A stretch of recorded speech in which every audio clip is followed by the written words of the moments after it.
கொடுக்கும் பொழுது எவ்வளோ கொடுக்குறோம், அது நேரமாக இருக்கட்டும், எஃபர்ட்ஸாக இருக்கட்டும், காசாக இருக்கட்டும், whatever it is, அது எவ்வளோ கொடுத்தோன்ற முக்கியம் கிடையாது. இங்கே என்ன நினச்சி கொடுத்தோம் அதுதான் முக்கியம். நம்ம கொடுக்கிறவர்களாக இருக்க வேண்டும், கொடுக்கிறவர்களாக மாற வேண்டும் என்றால் நம்ம ஃபஸ்ட்டு அதற்காக ரிசோர்ஸஸை ஜென்ரேட் பண்ணுறவங்களா இருக்கணும்.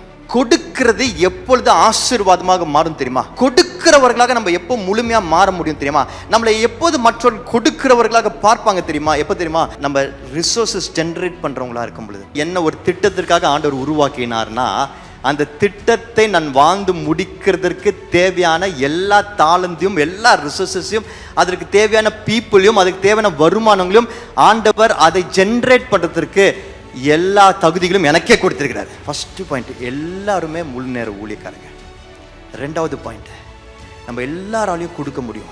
நம்முடைய தேவைகளுக்கும் மற்றவர்களுடைய தேவைகளுக்கும் ஏழை எளியோருக்கும் கொடுக்க முடியும். மூன்றாவது பாயிண்ட், கொடுக்கிறதற்கு ஆண்டவர் நம்மக்கிட்டே அதற்கான எல்லா ரிசோர்ஸையும் தாளந்துகளையும் கொடுத்திருக்கிறாரு.